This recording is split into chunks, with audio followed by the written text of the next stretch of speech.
ఫిబ్రవరి 18. సర్వలోకమునకు తీర్పు తీర్చువాడు న్యాయము చేయడా? ఆదికాండము 18:25. జీవితంలో మనం అర్థం చేసుకోలేని రహస్యాలున్నప్పుడు మనం బాగా విశ్రాంతి తీసుకోవచ్చు. ఎందుకంటే సర్వలోకానికి న్యాయాధిపతి అయిన దేవుడు సంపూర్ణమైన మరియు అనంతమైన న్యాయం కలిగి ఉన్నాడనే నమ్మకం మనకుంది. జవాబుదారీతనం అలవర్చుకునే వయసుకి చేరకముందే చనిపోయే పిల్లల స్థితి గురించి మనలో చాలామందికి ఒక ప్రశ్న ఉంది. ఇలాంటి వారికి దేవుని రాజ్యం ఉందా అని తెలుసుకోవడం. యేసు రక్తం ద్వారా వారు క్షేమమే పొందుతారని మనం నమ్ముతాం. కానీ ఇంకా సంతృప్తి చెందని ఇతరులకు పై వచనంలోని మాటలు చాలు.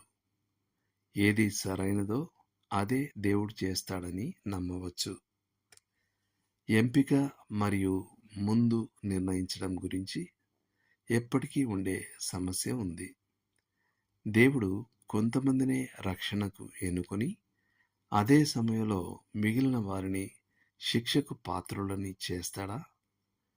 కాల్విన్ సిద్ధాంతానికి మద్దతిచ్చేవాళ్ళు, ఆర్మీనియన్ అభిప్రాయాన్ని పాటించేవాళ్ళు వారు వారి వ్యాఖ్యానాలను అందించిన తర్వాత ఒక విషయం మనకు స్పష్టంగా అర్థమవుతుంది.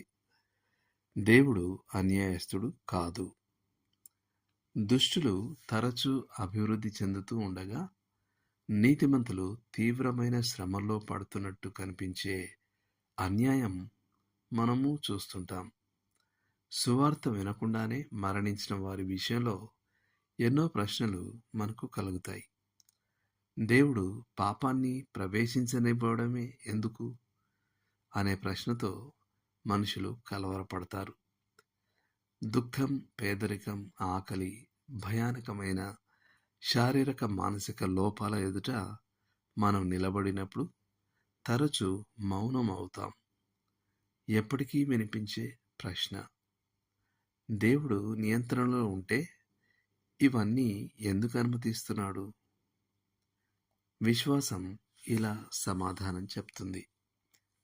చివరి అధ్యాయం పూర్తిగా రాయబడే వరకు వేచి ఉండండి.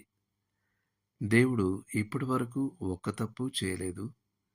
మనం అన్ని విషయాలను స్పష్టంగా పరిపూర్ణమైన దృష్టితో చూసే సమయానికి సర్వలోకమునకు తీర్పు తీర్చే దేవుడు నిజంగా న్యాయమే చేశాడని మనం గ్రహిస్తాం. దేవుడు మన చిన్న పరిమితమైన దృష్టికి అర్థం కాని పెద్ద అక్షరాలలో రాస్తున్నాడు. మనం అర్థం చేసుకునేంత వరకు ఆయన రాసిన వాక్యాలలో చిన్న గీతలు మాత్రమే చూస్తున్నాం. కానీ ఈ అంతం కాని రహస్యాన్ని తెలుసుకోవాలని ప్రయత్నిస్తున్నాం. నిరాశలు, మరణం, జీవితం, అనంతమైన యుద్ధాలు, వ్యర్థమైన పోరాటాలు, వీటన్నిటి మధ్య ఒకరోజు స్పష్టమైన దృష్టితో మనం ఇలా చెప్తాం, ఆయన మార్గం న్యాయమైనదే అని అంటాడు జాన్ ఆక్సన్హామ్. దేవుడు మిమ్మును దీవించునుగాక. ఆమేన్.